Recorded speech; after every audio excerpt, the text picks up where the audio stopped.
presidential election since the Supreme Court overturned I'm a little Roe v. late, Wade. but that's This all right. morning, the court ruled on yet another abortion case, temporarily allowing emergency abortions to continue in Idaho, despite that state's restrictive ban. Former President Trump, you take credit for the decision to overturn Roe v. Wade, which returned the issue of abortion to the states. Correct.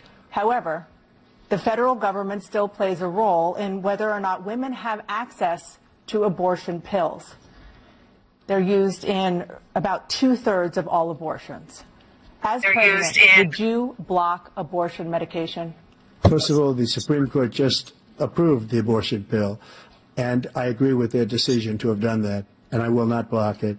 And if you look at this whole question that you're asking, complex but not really complex. 51 years ago, you had Roe v. Wade, and everybody wanted to get it back to the states. Everybody, without exception. Democrats, Republicans, liberals, conservatives, everybody wanted it back. Religious leaders.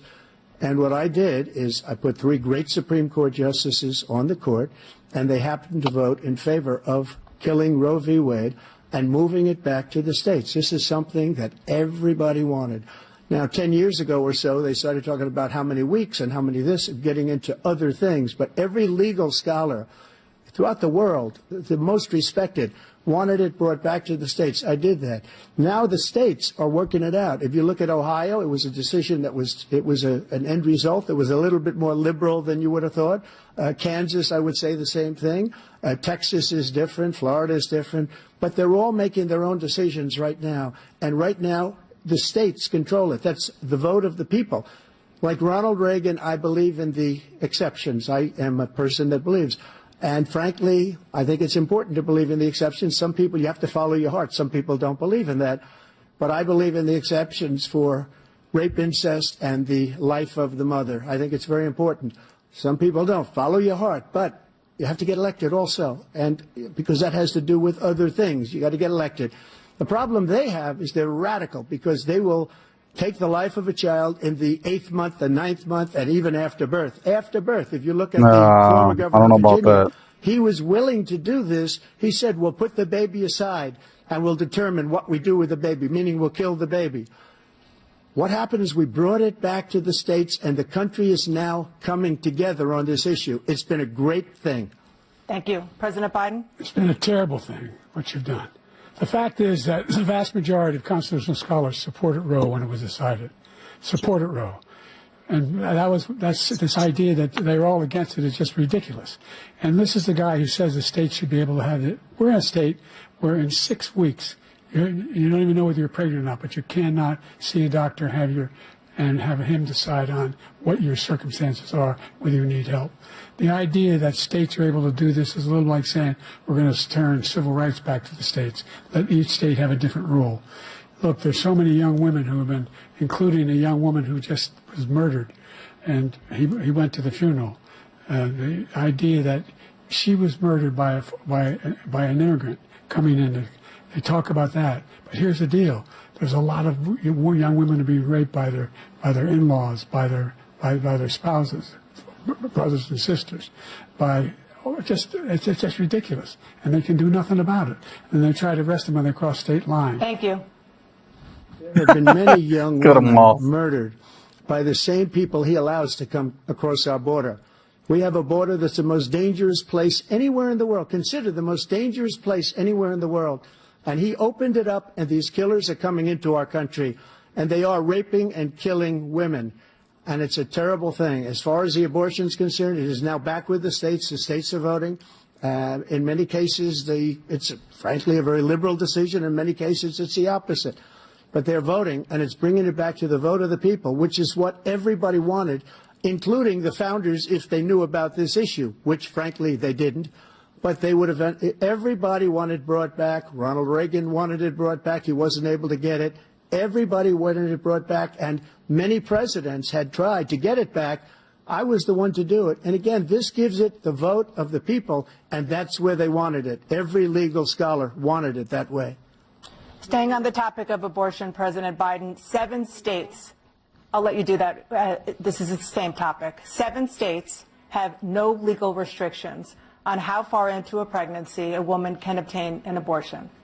Do you support any legal limits on how late a woman should be able to terminate a pregnancy? I supported Roe v. Wade, which had 3 trimesters. The first time is between the woman and the doctor.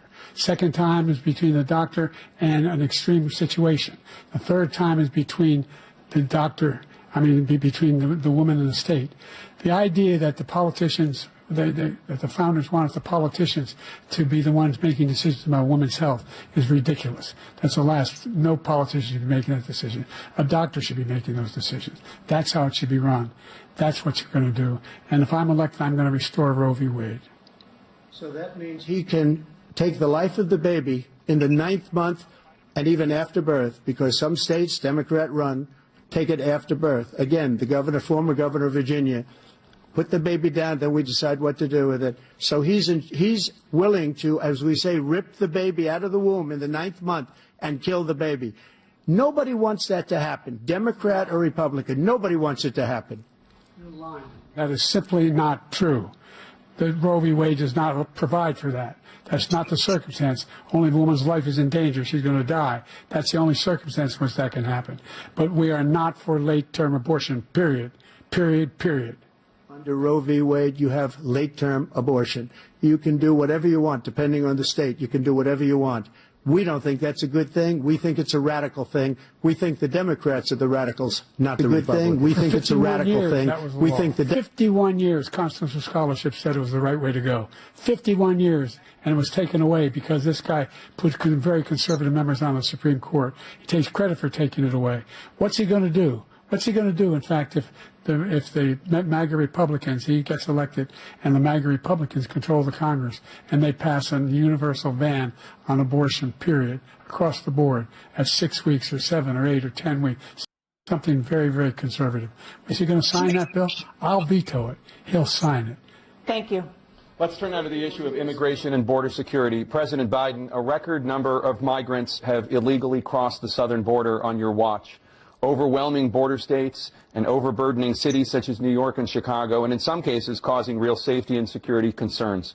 Given that, why should voters trust you to solve this crisis? Because we worked very hard to get a bipartisan agreement that not only changed all of that, it made sure that we are in a situation where you had no circumstance where they could come across the border with the number of border police there are now. We significantly increased the number of asylum officers. By the way, the Border Patrol endorsed my position. In addition to that, we found ourselves in a situation where when he was president, he was separating babies from their mothers, putting them in cages, making sure the families were separated. That's not the right way to go. What I've done since I've changed the law, what's happened? I've changed it in a way that now you're in a situation where there are 40% fewer people coming across the border illegally. It's better than when he left office. And I'm going to continue to move until we get the total ban on the total initiative relative to what we can do with more Border Patrol and more asylum officers. President Trump? I really don't know what he said at the end of that sentence. I don't think he knows what he said either. Look, we had the safest border in the history of our country. The border, all he had to do was leave. All he had to do was leave. Joe Biden. He decided to open up our border, open up our country to people that are from prisons, people that are from mental institutions, insane asylum, terrorists. We have the largest number of terrorists coming into our country right now, all terrorists, all over the world, not just in South America, all over the world. They come from the Middle East, everywhere. All over the world, they're pouring in. And this guy just left it open. And he didn't need legislation because I didn't have legislation. I said, close the border. We had the safest border in history. In that final couple of months of my presidency, we had, according to Border Patrol, who is great, and by the way, who endorsed me for president, but I won't say that, but they endorsed me for president. Brandon, just speak to him. But look, we had the safest border in history. Now we have the worst border in history. There's never been anything like it. And people are dying all over the place, including the people that are coming up in caravans. Thank you, President Trump. President Biden? The only terrorist who's done anything crossing the border is one who came along and killed 3, under his administration, killed an al-Qaeda person come in his administration, killed 3 American soldiers, killed 3 American soldiers. That's the only terrorist that's there. I'm not saying that no terrorist ever got through, but the idea they're emptying their prisons, we're welcoming these people, that's simply not true. There's no data to support what he said. Once again, he's exaggerating, he's lying. President Trump, staying on the topic of immigration, you've said that you're going to carry out, quote, the largest domestic deportation operation in American history, unquote. Does that mean that you will deport every undocumented immigrant in America, including those who have jobs, including those whose spouses are citizens, and including those who have lived here for decades? And if so, how will you do it? Just 1 second. He said we killed 3 people. The people we killed are al-Baghdadi and Soleimani, the 2 greatest terrorists, biggest terrorists anywhere in the world, and it had a huge impact on everything, not just border, on everything. He's the one that killed people with the bad water, including hundreds of thousands of people dying, and also killing our citizens when they come in. We are living right now in a rat's nest. They're killing our people in New York, in California, in every state in the union, because we don't have borders anymore. Every state is now a border. And because of his ridiculous, insane, and very stupid policies, people are coming in and they're killing our citizens at a level that we've never seen. We call it migrant crime. I call it Biden migrant crime. They're killing our citizens at a level that we've never seen before. And you're reading it like these 3 incredible young girls over the last few days. One of them, I just spoke to the mother, and he just had the funeral for this girl, 12 years old. This is horrible what's taken place. What's taken place in our country, we're literally an uncivilized country now. He doesn't want it to be. He just doesn't know. He opened the borders. Nobody's ever seen anything like. And we have to get a lot of these people out, and we have to get them out fast, because they're going to destroy our country. Just take a look at where they're living. They're living in luxury hotels in New York City and other places. Our veterans are on the street. They're dying because he doesn't care about our veterans. He doesn't care. He doesn't like the military at all, and he doesn't care about our veterans. Nobody been worse. I had the highest approval rating for veterans taking care of the VA. He has the worst. He's gotten rid of all the things that I approved, choice that I got through Congress, all of the different things I approved, they abandoned. We had by far the highest, and now it's down in less than half, because he's done all these great things that we did. And I think he did it just because I approved it, which is crazy. But he has killed so many people at our border by allowing all of these people to come in. And it's a very sad day in America. President Biden, you have the mic. Every single thing he said is a lie. Every single one. For example, veterans are a hell of a lot better off since I passed the PACT Act. 1 million of them now have insurance, and their families have it. Their families have it because what happened, whether it was Agent Orange or burn pits, they're all being covered now. And he opposed, his group opposed that. We're also in a situation where we have great respect for veterans. My son spent a year in Iraq, living right next to one of those burn pits, came back with stage 4 glioblastoma. I was recently in France for D-Day, and I spoke all about those heroes that died. I went to the World War II cemetery, World War I cemetery he refused to go to. He was standing with his 4-star general, and he told me, he said, I don't want to go in there because they're a bunch of losers and suckers. My son was not a loser, was not a sucker. You're the sucker. You're the loser. President Trump? First of all, that was a made-up quote, suckers and losers. They made it up. It was in a third-rate magazine that's failing, like many of these magazines. He made that up. He put it in commercials. We've notified him. We had 19 people that said I didn't say it. And think of this. Who would say I'm at a cemetery or I'm talking about our veterans? Because nobody's taken better care. I'm so glad this came up, and he brought it up.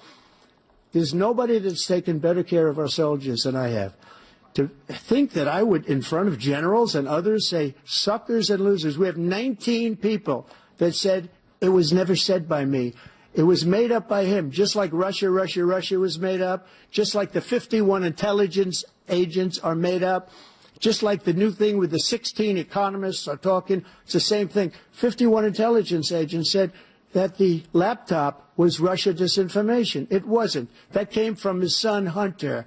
It wasn't Russia disinformation. He made up the suckers and losers, so he should apologize to me right now.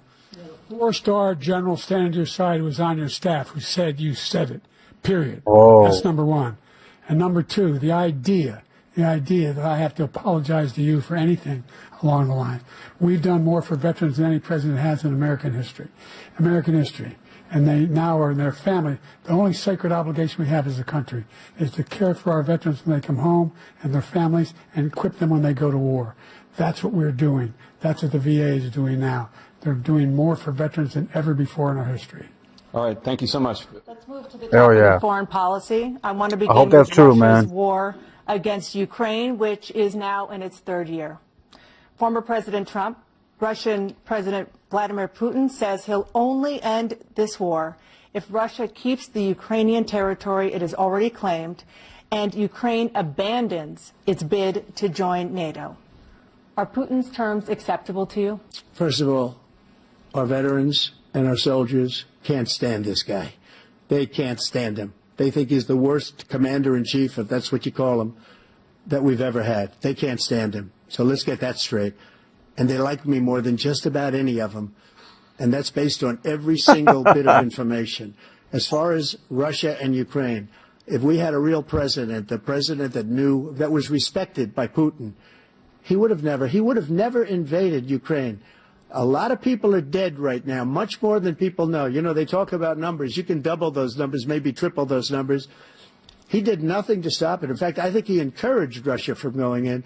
I'll tell you what happened. He was so bad with Afghanistan. It was such a horrible embarrassment, most embarrassing moment in the history of our country, that when Putin watched that and he saw the incompetence, that he should have fired those generals, like I fired the one that you mentioned, and so he's got no love lost. But he should have fired those generals. No general got fired for the most embarrassing moment in the history of our country, Afghanistan, where we left billions of dollars of equipment behind. We lost 13 beautiful soldiers, and 38 soldiers were obliterated. And by the way, we left people behind, too. We left American citizens behind. When Putin saw that, he said, you know what? I think we're going to go in and maybe take this was his dream. I talked to him about it, his dream. The difference is he never would have invaded Ukraine. Never. Just like Israel would have never been invaded in a million years by Hamas. You know why? Because Iran was broke with me. I wouldn't let anybody do business with them. They ran out of money. They were broke. They had no money for Hamas. They had no money for anything. No money for terror. That's why you had no terror at all during my administration. This place, the whole world is blowing up under him. President Biden? I've never heard so much malarkey in my whole life. Look, the fact of the matter is that we're in a situation where, let's take the last point first. Iran attacked American troops, caused brain damage for a number of these troops, and he did nothing about it. Recently, not when he was president. They attacked. He said they're just having headaches. That's all it is. He didn't do a thing when the attack took place, number one. Number two, we got over 100,000 Americans and others out of Afghanistan during that airlift. Number three, we found ourselves in a situation where, if you take a look at what Trump did in Ukraine, this guy told Trump, do whatever you want, and do whatever you want. And that's exactly what Trump did to Putin, encourage him, do whatever you want. And he went in. And listen to what he said when he went in. He was going to take Kyiv in 5 days, remember? Because it's part of the old Soviet Union. That's what he wanted to reestablish, Kyiv. And he, in fact, didn't do it at all. He wasn't able to get it done. And they've lost thousands and thousands of troops, 500,000 troops. President Trump, I never said that. For 1 minute, I just want to go back to my original question, which is, are Putin's terms acceptable to you? Keeping the territory in Ukraine? No, they're not acceptable. But look, this is a war that never should have started. If we had a leader in this war, he led everybody along.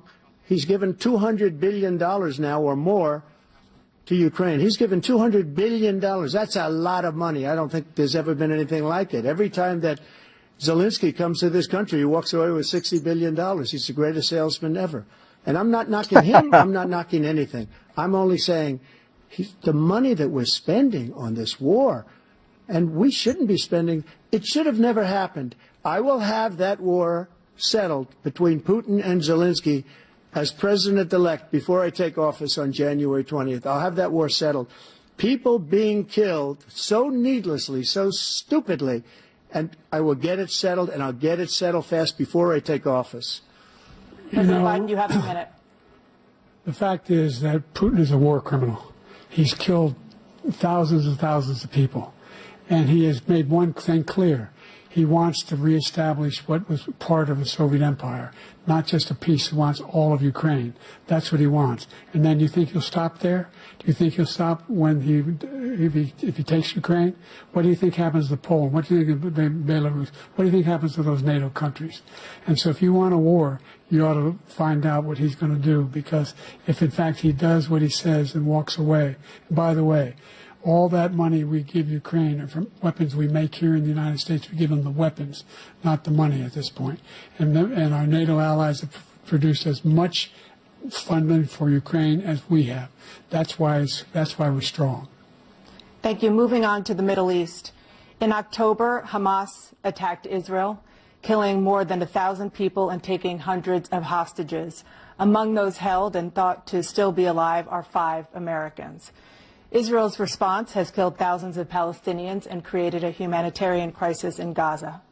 President Biden, you've put forward a proposal to resolve this conflict, but so far Hamas has not released the remaining hostages, and Israel is continuing its military offensive in Gaza. So what additional leverage will you use to get Hamas and Israel to end the war? You have 2 minutes. Number one, everyone from the United Nations Security Council straight through to the G7 to the Israelis and Netanyahu himself have endorsed the plan I put forward. Which has 3 stages to it. The first stage is trade the hostages for a ceasefire. Second phase is a ceasefire with additional conditions. The third phase is the end of the war. The only one who wants the war to continue is Hamas. Number one, they're the only ones standing out. We're still pushing hard to get them to accept. In the meantime, what's happened? In Israel, we're finding that the only thing I've denied Israel was 2,000-pound bombs. They don't work very well in populated areas. They kill a lot of innocent people. We're providing Israel with all the weapons they need and when they need them.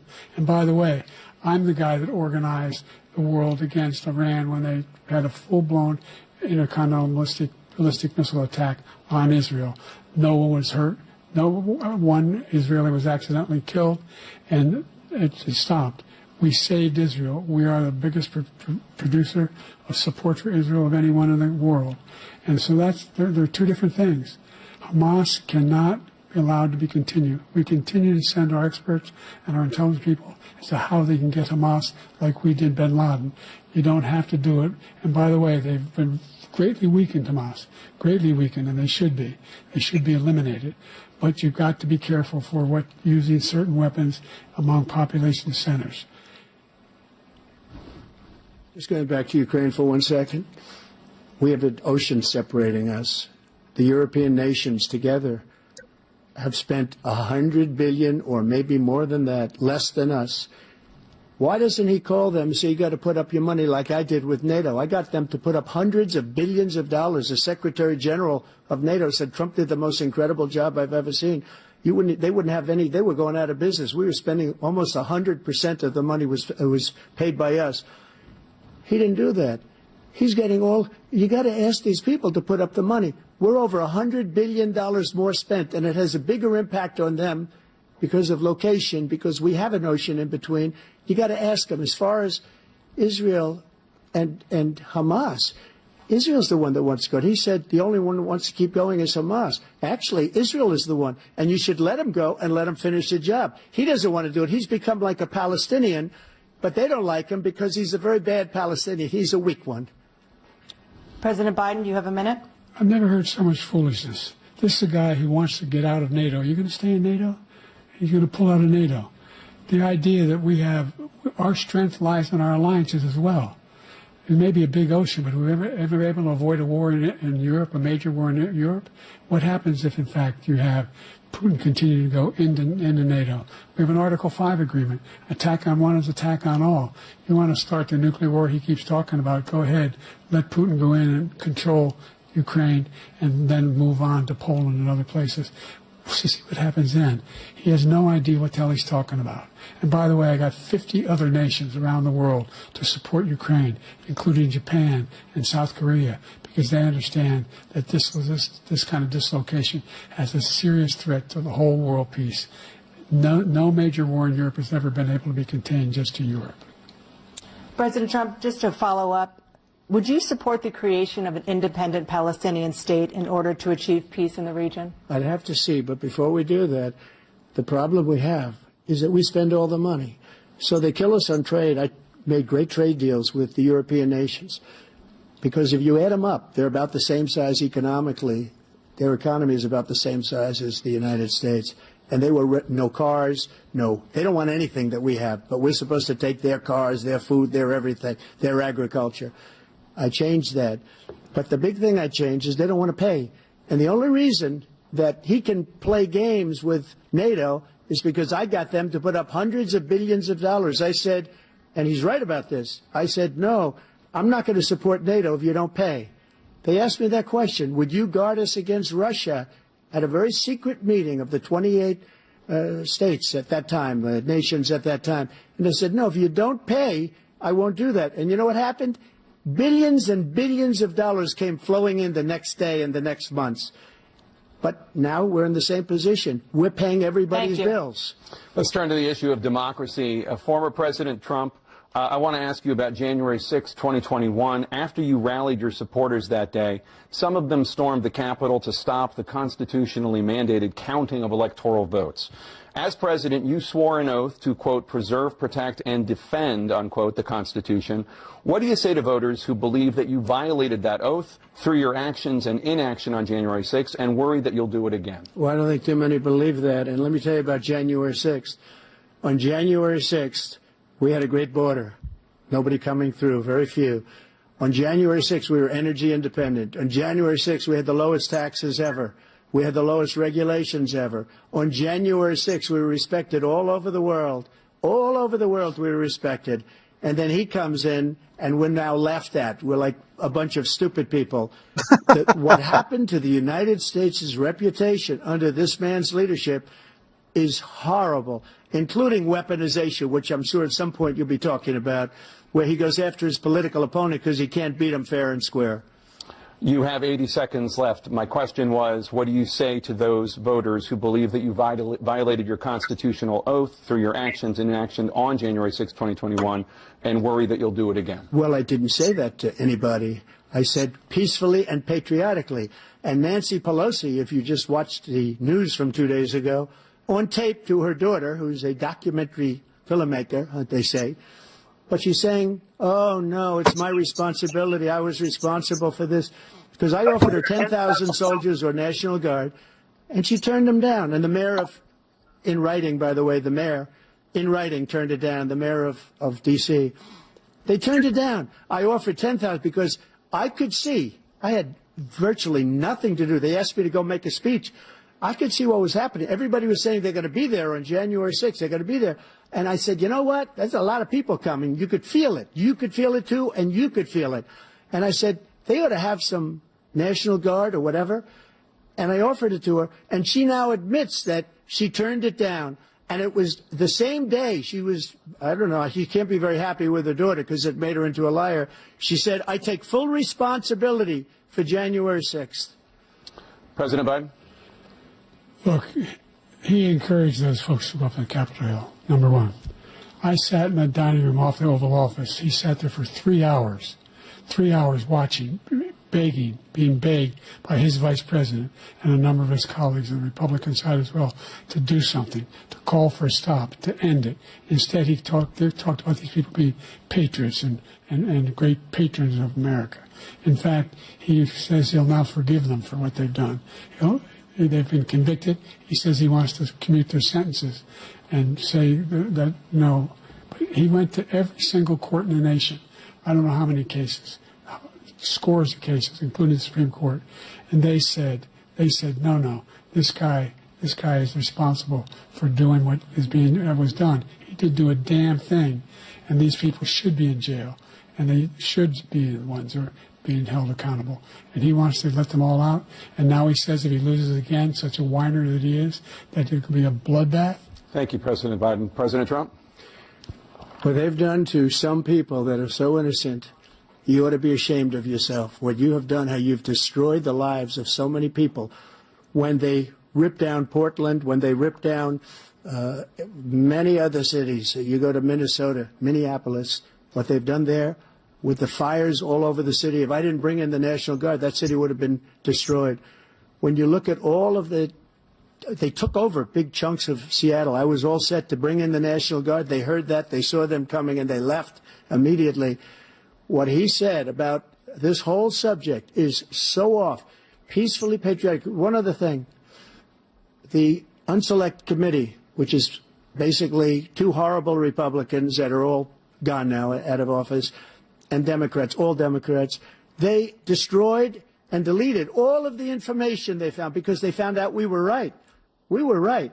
And they deleted and destroyed all of the information. They should go to jail for that. If a Republican did that, they'd go to jail. Thank you, President Trump. President Biden, I want to give you a minute. The only person on this stage is a convicted felon is the man I'm looking at right now. And the fact of the matter is, what he's telling you is simply not true. The fact is that there was no effort on his part to stop what was going on up in Capitol Hill. And all those people, every one of those who were convicted, deserves to be convicted. The idea that they didn't kill somebody, just went in and broke down doors, broke the windows, occupied offices, turned over desks, turned over statues. The idea that those people are patriots? Come on. When I asked him the first two debates we had, first time around, I said, will you denounce the Proud Boys? He said, no, I'll tell them to stand by. The idea he's refusing, will you denounce these guys? Will you denounce the people we're talking about now? Will you denounce the people who attacked that Capitol? What are you going to do? I'm going to give you a minute, President Trump, for a follow-up question I have. After a jury convicted you of 34 felonies last month, you said if reelected, you would, quote, have every right to go after, unquote, your political opponents. You just talked about members of the Select Committee on January 6th going to jail. Your main political opponent is standing on stage with you tonight. Can you clarify exactly what it means about you feeling you have every right to go after your political opponents? Well, I said my retribution is going to be success. We're going to make this country successful again, because right now it's a failing nation. My retribution is going to be success. But when he talks about a convicted felon, his son is a convicted felon at a very high level. His son is convicted, going to be convicted probably numerous other times. Should have been convicted before, but his Justice Department let the statute of limitations lapse on the most important things. But he could be a convicted felon as soon as he gets out of office. Joe could be a convicted felon with all of the things that he's done. He's done horrible things. All of the death caused at the border, telling the Ukrainian people that we're going to want $1 billion or you change the prosecutor. Otherwise, you're not getting $1 billion. If I ever said that, that's quid pro quo.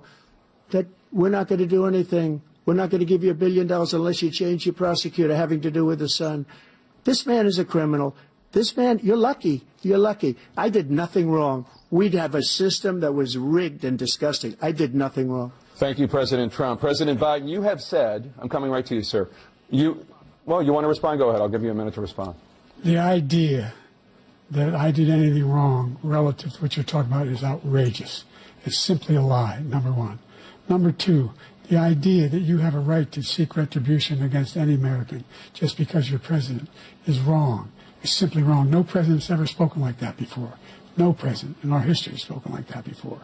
Number three, the crimes that you are still charged with, and think of all the civil penalties you have. How many billions of dollars do you owe in civil penalties for molesting a woman in public, for doing a whole range of things, of having sex with a porn star on the night while your wife was pregnant? I mean, what are you talking about? You have the morals of an alley cat. Give your minute, sir. I didn't have sex with a porn star, number one. Number two, that was a case that was started and moved. They moved a high-ranking official, a DOJ, into the Manhattan DA's office to start that case. That case is going to be appealed and won. We had a very terrible judge, a horrible judge, Democrat. The prosecutor were all high-ranking Democrats, appointed people, and both the civil and the criminal. He basically went after his political opponent because he thought it was going to damage me. But when the public found out about these cases, because they understand it better than he does, he has no idea what these cases are. But when they found out about these cases, you know what they did? My poll numbers went up, way up. You know that because you're reporting it. And we took in more money in the last 2 weeks than we've ever taken in the history of any campaign. I don't think any campaign has ever taken. Hundreds of millions of dollars came pouring in because the public knows it's a scam, and it's a guy that's after his political opponent because he can't win fair and square. Thank you, President Trump. President Biden, you have said, quote, Donald Trump and his MAGA Republicans are determined to destroy American democracy. Do you believe that the tens of millions of Americans who are likely to vote for President Trump will be voting against American democracy? The more they know about what he's done, yes. The more they know about what he's done. And there's a lot more coming. He's got a lot of cases down the road coming around. He's got a whole range of issues he has to face. I don't know what the juries will do, but I do know he has a real problem.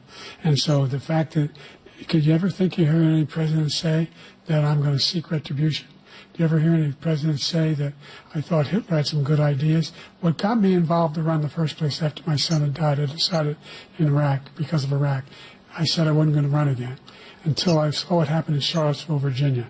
People coming out of the woods carrying swastikas on torches, and singing the same anti-Semitic bile they sang when back in Germany.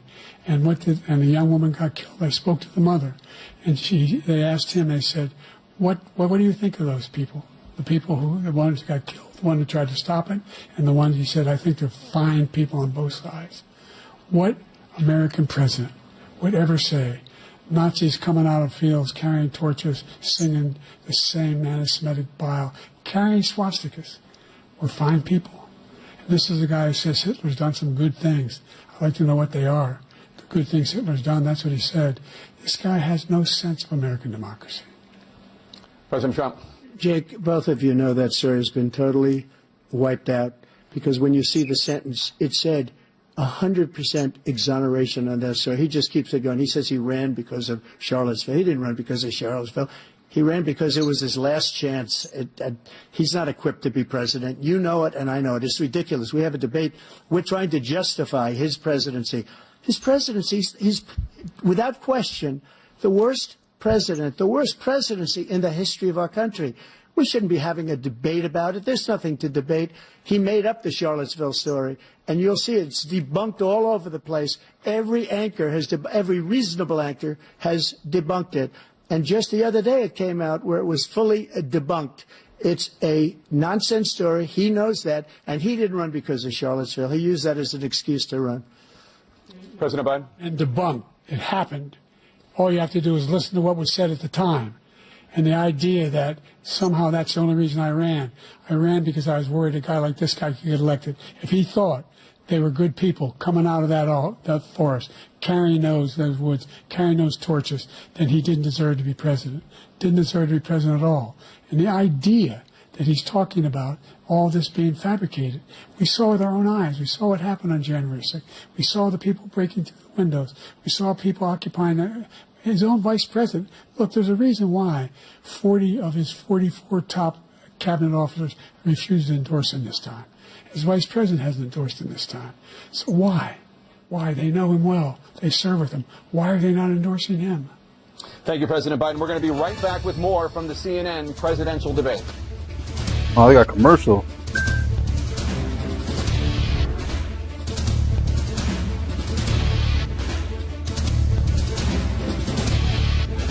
I thought Biden was going to do a lot of work, but nah, not bad.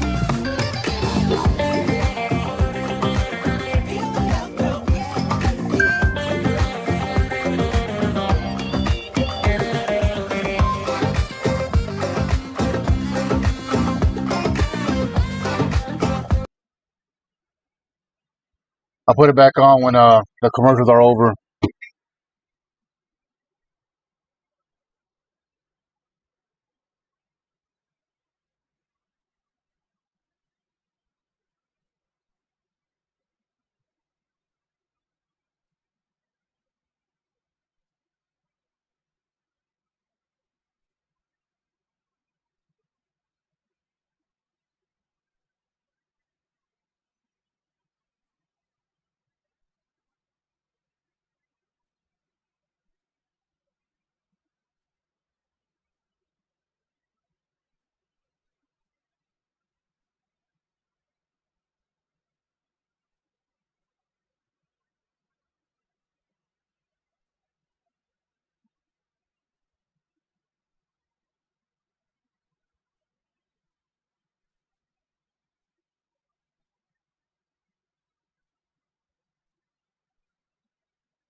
Oh man, he's not doing too bad. I thought Biden was going to be a lot worse, but Trump's being the same old Trump. Oh, here we go.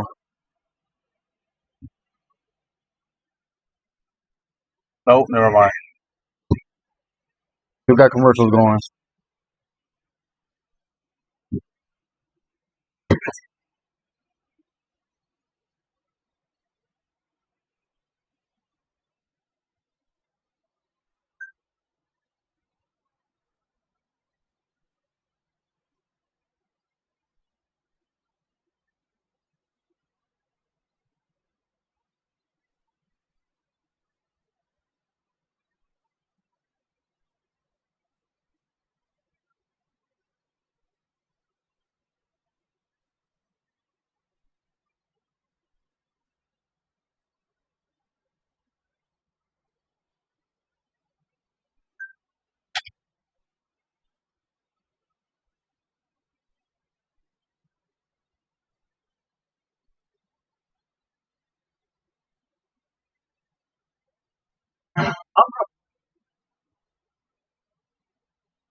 From All right, Georgia.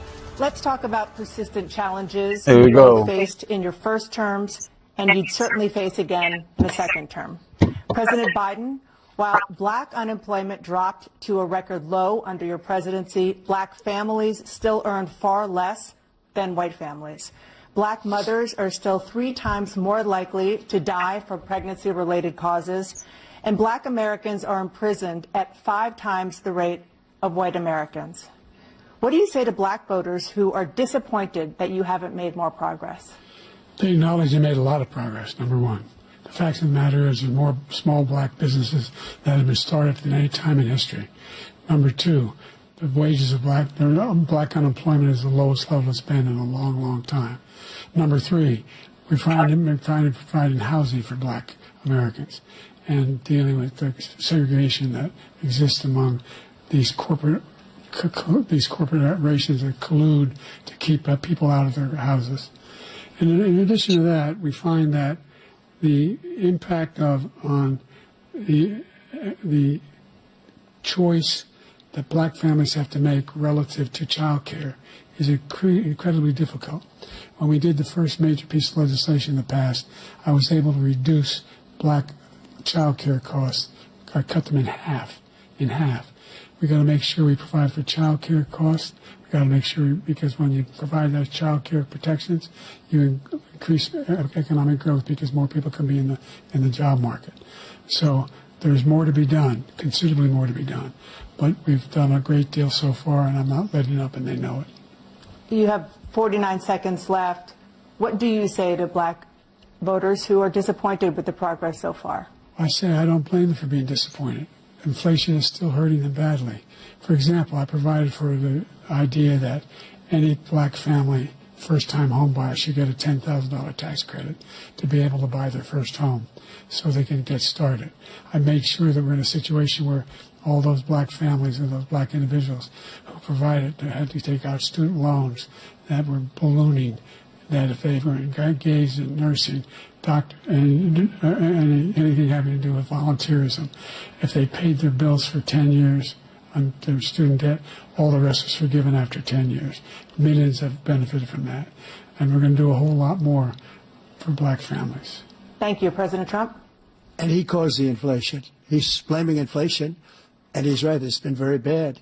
He caused the inflation, and it's killing black families and Hispanic families and just about everybody. It's killing people. They can't buy groceries anymore. They can't. You look at the cost of food where it's doubled and tripled and quadrupled. They can't live. They're not living anymore. He caused this inflation. I gave him a country with essentially no inflation. It was perfect. It was so good. All he had to do is leave it alone. He destroyed it with his Green New scam and all this money that's being thrown out the window. He caused inflation. As sure as you're sitting there, the fact is that his big kill on the black people is the millions of people that The he's black allowed to people. come in through the border. They're taking black jobs now, and it could be 18, it could be 19, and even 20 million people. They're taking black jobs, and they're taking Hispanic jobs, and you haven't seen it yet, but you're going to see something that's going to be the worst in our history. Thank you. President Biden? There was no inflation when I became president. You know why? The economy was flat on its back. 15% unemployment. He decimated the economy, absolutely decimated the economy. That's why there was no inflation at the time. There were no jobs. We provided thousands of millions of jobs for individuals who were in all communities, including minority communities. We made sure that they have health insurance. We have covered, with the ACA has increased, I made sure that they're $8,000 per person in a family to get written off for health care. But this guy wants to eliminate that. They tried 50 times. He wants to get rid of the ACA again, and they're going to try again if they win. You find ourselves in a position where the idea that we're not doing any, we put more police on the street than any administration has. He wants to cut the cops. We're providing for equity and making sure people have a shot to make it. There's a lot going on, but in inflation, he caused it by his tremendous malfeasance in the way he handled the pandemic. Thank you. Another persistent challenge is the climate crisis. 2023 was the hottest year in recorded history, and communities across the country are confronting the devastating effects of extreme heat, intensifying wildfires, stronger hurricanes, and rising sea levels. Former President Trump, you've vowed to end your opponent's climate initiatives, but will you take any action as president to slow the climate crisis? Well, let me just go back to what he said about the police, how close the police are to him. Almost every police group in the nation from every state is supporting Donald J. Trump. Almost every police group. And what he's done to the black population is horrible, including the fact that for 10 years he called them super predators. We can't, in the 1990s, we can't forget that. Super predators was his name, and he called it to them for 10, and they've taken great offense at it, and now they see it happening. But when they see what I did for criminal justice reform and for the historically black colleges and universities, where I funded them and got them all funded, and the opportunity zones with Tim, as you know, Tim Scott was incredible. He did a great job, great senator from South Carolina. He came to me with the idea, and it was a great idea. It's one of the most successful economic development acts ever in the country, opportunity zones. And the biggest beneficiary are blacks. And that's why we have the best numbers with them in maybe ever. They're saying ever. I read this morning where ever, the best numbers. He's lost much of the black population because he's done a horrible job for black people. He's also done a horrible job for Hispanics. But wait till you see these millions of people pouring into our country, and they're going to take the jobs. And it's already started, and you haven't seen anything yet. It's a disaster. You have 38 seconds left. President Trump, will you take any action as president to slow the climate crisis? So I want absolutely immaculate clean water, and I want absolutely clean air, and we had it. We had H2O. We had the best numbers ever, and we were using all forms of energy, all forms, everything. And yet, during my 4 years, I had the best environmental numbers ever. And my top environmental people gave me that statistic just before I walked on the stage, actually. I don't know where the hell he's been.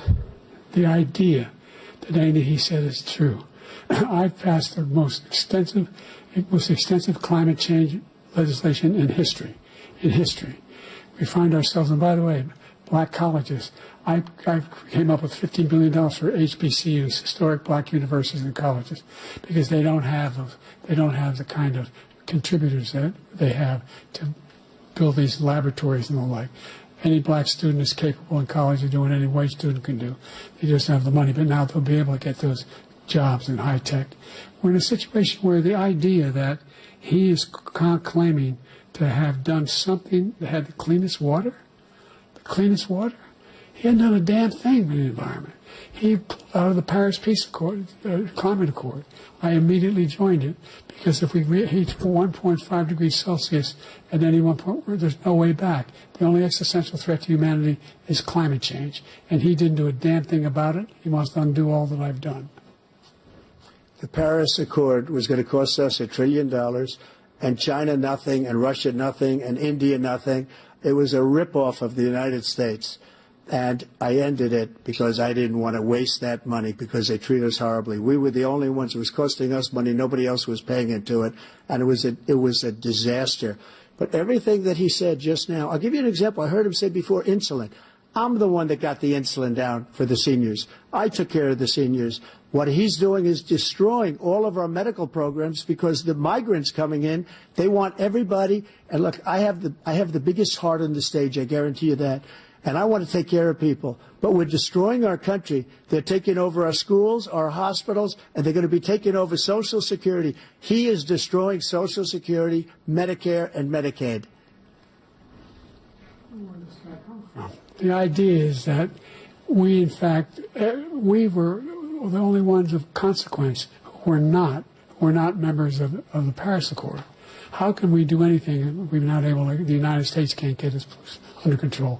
One of the largest polluters in the world, number one. We're making significant progress. By 2035, we will have cut pollution in half. We have made significant progress, and we're continuing to make progress. We set up a climate corps for thousands of young people will learn how to deal with climate, just like the Peace Corps.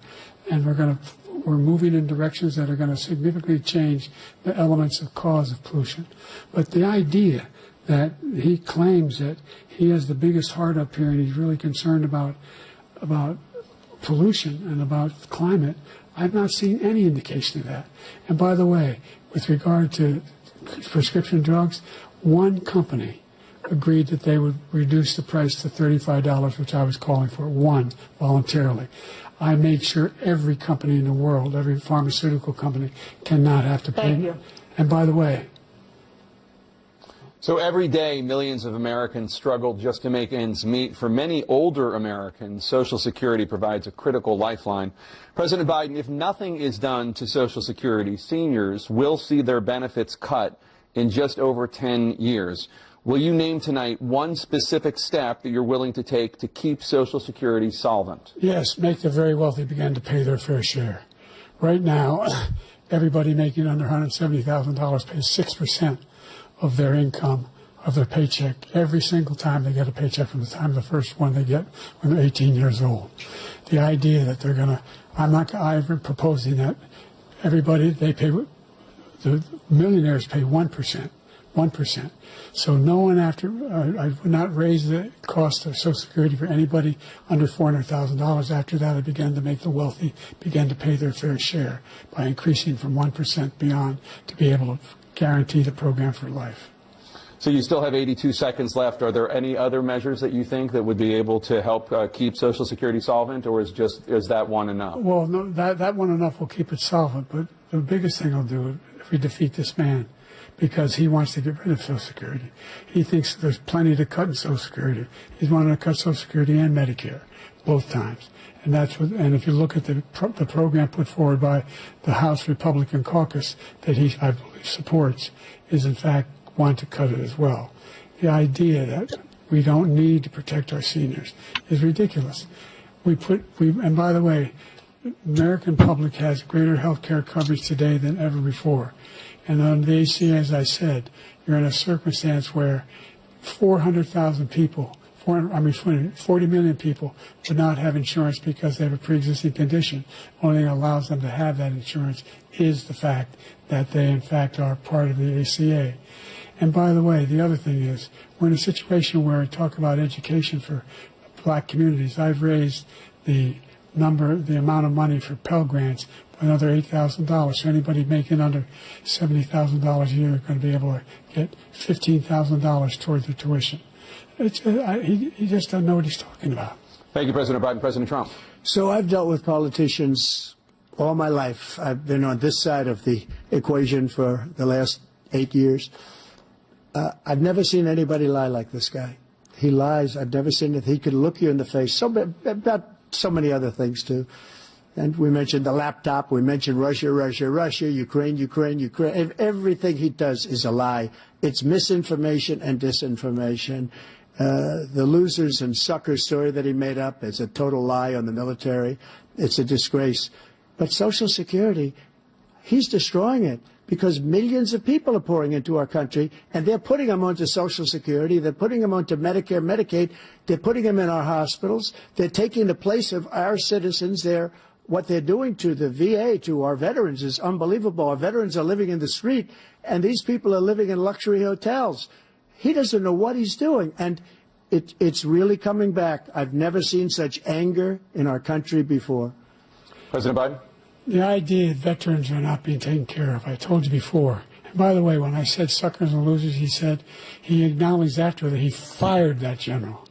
That general got fired because he's the one that acknowledged that that's what he said. He was the one standing with Trump when he said it, number one. Number two, the idea that we're going to be in a situation where all these millions and millions, the way he talks about it, illegal aliens are coming into the country and taking away our jobs. There's a reason why we have the fastest growing economy in the world, the reason why we have the most successful economy in the world. We're doing better than any other nation in the world. And by the way, those 15 Nobel laureates he talked about being phony, those 15 Nobel laureates, economists, they all said that if Trump is reelected, we're likely to have a recession, and inflation is going to increasingly go up. And by the way, worst president in history, 159 presidential scholars voted him the worst president in the history of the United States of America. President Biden, thank you so much. Let's turn to the cost of child care, which many American families struggle to afford. President Trump, both you and President Biden have tried to address this issue, but the average cost of child care in this country has risen to more than $11,000 a year per child. For many families, the cost of child care for 2 children is more than their rent. In your second term, what would you do to make child care more affordable? Just to go back, the general got fired because he was no good. And if he said that, that's why he made it up. But we have 19 people that said I didn't say it, and they're very highly respected, much more so than him. The other thing is, he doesn't fire people. He never fired people. I've never seen him fire anybody. I did fire a lot. I fired Comey because he was no good. I fired a lot of the top people at the FBI, drained the swamp. They were no good. Not easy to fire people. You'd pay a price for it, but they were no good. I inherited these people. I didn't put them there. I didn't put Comey there. He was no good. I fired him. This guy hasn't fired anybody. He never fires. He should have fired every military man that was involved with that the Afghanistan horror show, the most embarrassing moment in the history of our country. He didn't fire. Did you fire anybody? Did you fire anybody that's on the border that's allowed us to have the worst border in the history of the world? Did anybody get fired for allowing 18 million people, many from prisons, many from mental institutions? Did you fire anybody that allowed our country to be destroyed? Joe, our country is being destroyed as you and I sit up here and waste a lot of time on this debate. This shouldn't be a debate. He is the worst president. He just said about me because I said it. But look, he's the worst president in the history of our country. He's destroyed our country. Now all of a sudden he's trying to get a little tough on the border. He came out with a nothing deal, and it reduced it a little bit, like this much. It's insignificant. He wants open borders. He wants our country to either be destroyed or he wants to pick up those people as voters. And I don't think we just can't let it happen. If he wins this election, our country doesn't have a chance, not even a chance, of coming out of this rut. We probably won't have a country left anymore. That's how bad it is. He is the worst in history by far. Thank you, President Trump. President Biden? We're the most admired country in the world. We're the United States of America. There's nothing beyond our capacity. We have the finest military in the history of the world, the finest in the history of the world. No one thinks we're weak. No one wants to screw around with us. Nobody, number one. Number two, the idea that we're talking about worst presidents. I wasn't joking. Look it up or go online. 159 or 58, don't hold me the exact number, presidential historians, they've had meetings and they voted who's the worst president in American history. One from best to worst. They said he was the worst in all of American history. That's a fact. That's not conjecture. He can argue they're wrong, but that's what they voted. The idea that he is doing anything to deal with child care, he did for virtually nothing to child care. We should significantly increase the child care tax credit. We should significantly increase the availability of women and men or single parents to be able to go back to work. And we should encourage businesses to have. Thank you, President Biden. President Trump, the question was about what would you do to make child care more affordable. He keeps cutting off Joe Biden, man. Just so you understand, we have polling, we have other things that they rate him the worst because what he's done is so bad. And they rate me, I'll show you, I will show you, and they rate me one of the best, okay? And if I'm given another 4 years, I will be the best. I think I'll be the best. Nobody's ever created an economy like us. Nobody ever cut taxes like us. He's the only one I know. He wants to raise your taxes by 4 times. He wants to raise everybody's taxes by 4 times. He wants the Trump tax cuts to expire. So everybody, including the two of you, are going to pay 4 to 5 times. Nobody ever heard of this before. All my life, I'd grow up and I'd see politicians talking about cutting taxes. When we cut taxes, as I said, we did more business. Apple and all these companies, they were bringing money back into our country. The worst president in history by far, and everybody knows it. President Biden? Look, the fact of the matter is that he's dead wrong about, he's increased the tariff, he will increase the taxes on middle-class people. I said I'd never raise a tax on anybody making less than $400,000. I didn't. But this tariff is 10% tariffs. Everything coming into the country, you know what the economists say? That's going to cost the average American $2,500 a year more because they're going to have to pay the difference in food and all the things that we're importing. Number two, he's in a situation where he talks about how he has not raised, he's somehow helped the middle class. The middle class have been devastated by you. Now you want a new tax cut of $5 trillion over the next 10 years, which is going to fundamentally bankrupt the country. You have the largest deficit of any president in American history, number one. Number two, you have not, in fact, made any contact, any progress with China. We are the lowest trade deficit with China since 2010. Thank you, President Biden. You lost Thank you, President Biden. Let's discuss an epidemic impacting millions of Americans that both of you have made a top priority in your first term, the opioid crisis. And for both of you, the number of overdose deaths in this country has gone up. Under your term, it went up. Under your term, it has gone up. Former President Trump, despite the efforts that both of you have made, more than 100,000 Americans are dying from overdoses every year, primarily from fentanyl and other opioids. What will you do to help Americans right now in the throes of addiction who are struggling to get the treatment they need? To finish up, we now have the largest deficit in the history of our country under this guy. We have the largest deficit with China. He gets paid by China. He's a Manchurian candidate. He gets money from China. So I think he's afraid to deal with them or something. But do you notice he never took out my tariffs because we bring in so much money with the tariffs that I imposed on China. He never took them away. He can't because it's too much money. It's tremendous. And we saved our steel industries, and there was more to come, but he hasn't done that. But he hasn't cut the tariffs because he can't, because it's too much money. But he's got the largest deficit in the history of our country, and he's got the worst situation with China. China's going to own us if you keep allowing them to do what they're doing to us as a country. They are killing us as a country, Joe, and you can't let that happen. You're destroying our country. So, President Trump, you have 67 seconds left. The question was, what are you going to do to help Americans in the throes of addiction right now who are struggling to get the treatment they need? Jake, we were doing very well at addiction until the COVID came along. We had the 2.5, almost 3 years of like nobody's ever had before, any country, in every way. And then we had to get tough. And it was the drugs pouring across the border it started to increase. We got great equipment. We bought the certain dog that's the most incredible thing that you've ever seen, the way they can spot it.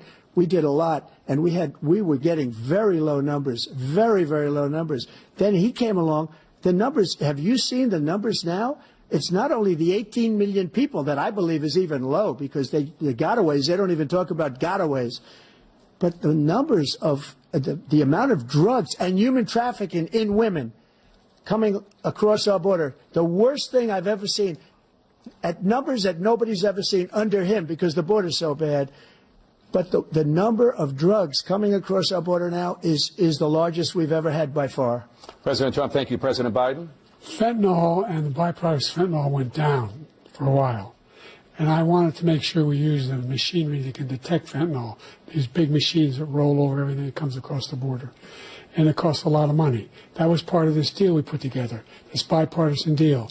More fentanyl machines, more be able to detect drugs, more numbers of agents, more numbers of all the people at the border. And when we had that deal done, he called his Republican colleagues and said, don't do it. It's going to hurt me politically. No, he never argued it's not a good bill. It's a really good bill. We need those machines. We need those machines.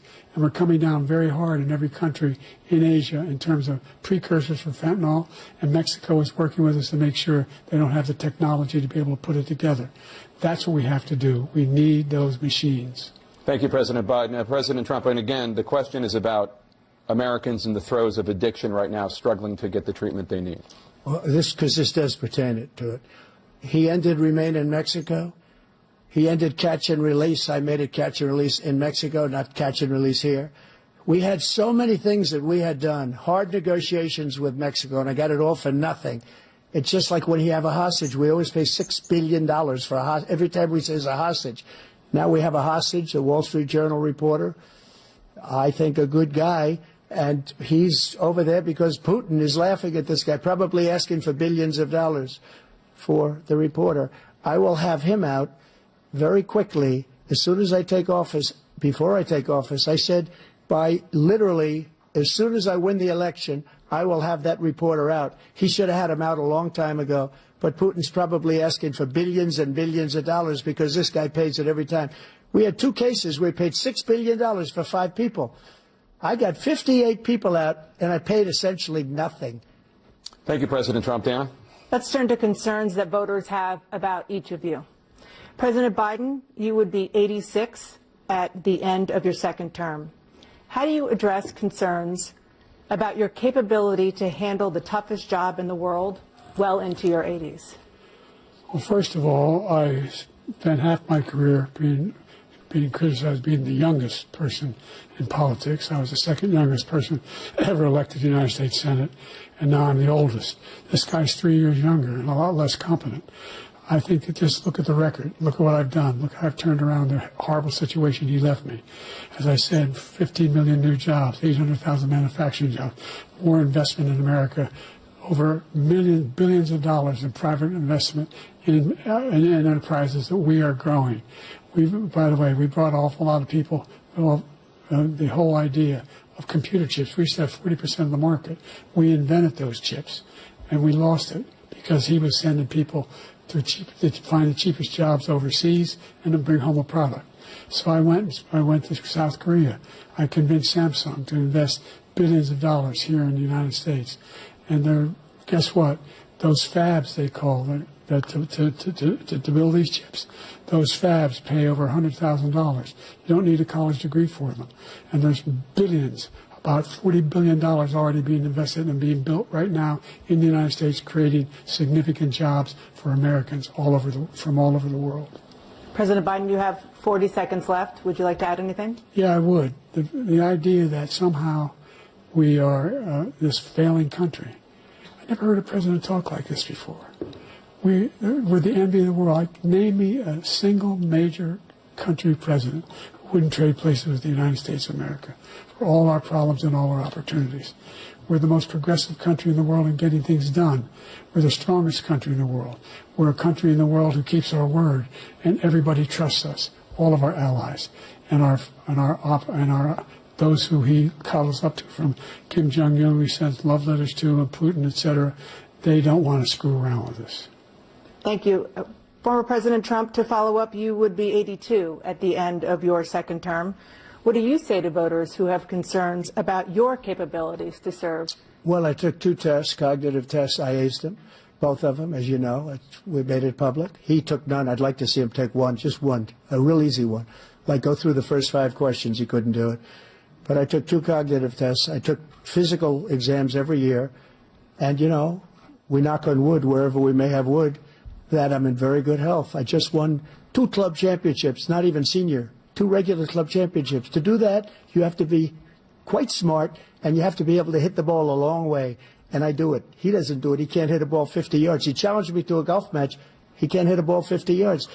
I think I'm in very good shape. I feel that I'm as in good a shape as I was 25, 30 years ago. Actually, I'm probably a little bit lighter, but I'm in as good a shape as I was years ago. I feel very good. I feel the same. But I was willing to take a cognitive test. And you know what? If I didn't do well, I aced them. Dr. Ronnie Jackson, who's a great guy when he was White House doctor. And then I took another one, a similar one. And one of them said they've never seen anybody ace him. You can see he is 6'5" and only 223 pounds, or 235 pounds. Well, you said 6'4", 200. Well, anyway, that's it. Anyway, just take a look at what he says he is, and take a look at what he is. Look, I'd be happy to have a driving contest with him. The reason I got my handicap, which when I was vice president, down to a 6. But by the way, I told you before, I'm happy to play golf if you carry your own bag. Think you can do it? That's the biggest lie. He's a 6 handicap of all. I was at 8 handicap. Yeah. 8. Never. But I have, you know how many? I've seen you swing. I know you swing. Let's not act like children. President Trump, we're going to 21 turn Let's not act like children. You are to a a child. specific concern that voters have about you. Will you pledge tonight that once all legal challenges have been exhausted, that you will accept the results of this election, regardless of who wins, and you will say right now that political violence in any form is unacceptable? Well, I shouldn't have to say that, but of course I believe that. It's totally unacceptable. And if you would see my statements that I made on Twitter at the time, and also my statement that I made in the Rose Garden, you would say it's one of the strongest statements you've ever seen. In addition to the speech I made in front of, I believe, the largest crowd I've ever spoken to, and I will tell you, nobody ever talks about that. They talk about a relatively small number of people that went to the Capitol, and in many cases were ushered in by the police. And as Nancy Pelosi said, it was her responsibility, not mine. She said that loud and clear. But the answer is, if the election is fair, free, and I want that more than anybody. And I'll tell you something. I wish he was a great president, because I wouldn't be here right now. I'd be at one of my many places enjoying myself. I wouldn't be under indictment because I wouldn't have been his political opponent, because he indicted me because I was his opponent. I wish he was a great president. I would rather have that. I wouldn't be here. I don't mind being here. But the only reason I'm here is he's so bad as a president that I'm going to make America great again. We're going to make America great again. We're a failing nation right now. We're a seriously failing nation. And we're a failing nation because of him. His policies are so bad. His military policies are insane. They're insane. These are wars that will never end with him. He will drive us into World War III, and we're closer to World War III than anybody can imagine. We are very, very close to World War III, and he's driving us there. And Kim Jong-un and President Xi of China, Kim Jong-un of North Korea, all of these, Putin, they don't respect him. They don't fear him. They have nothing going with this gentleman, and he's going to drive us into World War III. You want a World War III, let him follow and win, and let Putin say, do what you want, NATO. Just do what you want. There's a thing called Article 5. An attack on one is an attack on all, a required response. The idea, I can't think of a single major leader in the world who wouldn't trade places with the job I've done and what they've done. Because we are a powerful nation. We have wonderful peace. Because of the people, not me. It's because of the American people. They're capable of anything, and they step up when they're needed. And right now, we're needed. We're needed to protect the world because our own safety is at stake. And again, you want to have a war, just let Putin go ahead and take Kyiv, make sure they move on, see what happens in Poland, Hungary, and other places along that border. Then you have a war. President Trump, as I come back to you for a follow-up, the question was, will you accept the results of this election, regardless of who wins? Just to finish what he said, if I might, Russia, they took a lot of land from Bush. They took a lot of land from Obama and Biden. They took no land, nothing from Trump, nothing. He knew not to do it. He's not going to play games with me. He knew that. I got along with him very well, but he knew not to play games. He took nothing from me. But now he's going to take the whole thing from this man right here. That's a war that should have never started. It would have never started ever with me. And he's going to take Ukraine. And, you know, you asked me a question before, would you do this with? He's got us in such a bad position right now with Ukraine and Russia, because Ukraine's not winning that war. He said, I will never settle until such time. They're running out of people. They're running out of soldiers. They've lost so many people. It's so sad They've lost so many people, and they've lost those gorgeous cities with the golden domes that are 1,000 years old, all because of him and stupid decisions. Russia would have never attacked if I were President Trump, president. the question was, will you accept the results of the election, regardless of who wins? Yes or no, please. If it's a fair and legal and good election, absolutely. I would have much rather accepted these, but the fraud and everything else was ridiculous. And if you want, we'll have a news conference on it in a week, or we'll have another one of these in a week. But I will absolutely, there's nothing I'd rather do. It would be much easier for me to do that than I'm running again. I wasn't really going to run until I saw the horrible job he did. He's destroying our country. I would be very happy to be someplace else, in a nice location someplace. And again, no indictments, no political opponent stuff, because it's the only way he thinks he can win. But unfortunately, it's driven up my numbers and driven them up to a very high level because the people understand it. Let's see what your numbers are when this election is over. Let's see. You're a whiner. When you lost the first time, you continued, you appealed and appealed to courts all across the country. Not one single court in America said any of your claims had any merit, state or local, none. But you continue to provoke this lie about somehow there's all this misrepresentation, all this stealing. There is no evidence of that at all. And I tell you what, I doubt whether you'll accept it because you're such a whiner. The idea if you lose again, you accepting anything, you can't stand the loss. Something snapped in you when you lost the last time. We'll be right back with more from the CNN presidential debate, live from Georgia.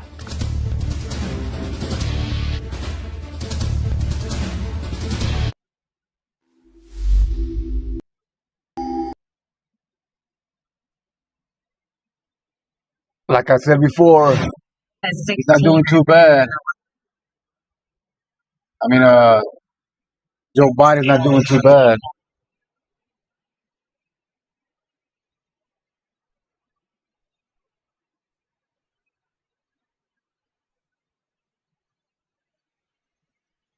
Yeah, I'll put it back whenever the commercials are over.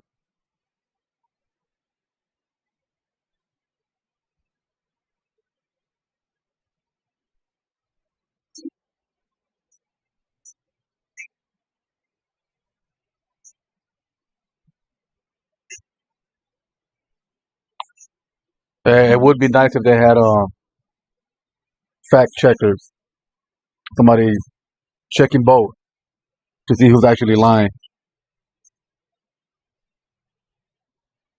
Past America.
And they're back. Finally. As predetermined by a coin toss, we're going to begin with you, President Biden. You have 2 minutes. We've made significant progress from the debacle that was left by President Trump in his last term. We find ourselves in a situation where, number one, we have to make sure that we have a fair tax system. I ask anyone out there in the audience or anyone out watching this debate, do you think the tax system is fair? The fact is that I said nobody even making under $400,000 had a single penny increase in their taxes, and will not. And if I'm reelected, that will be the case again. But this guy has increased your taxes because of the deficit. Number one, he's increased inflation because of the debacle he left after the way he handled the pandemic. And he finds himself in a position where he now wants to tax you more by putting a 10% tariff on everything that comes into the United States of America. What I did, when, for example, he wants to get rid of the ability of Medicare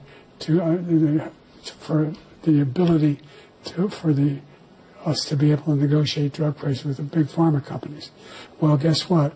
We got it down to $35 for insulin instead of $400.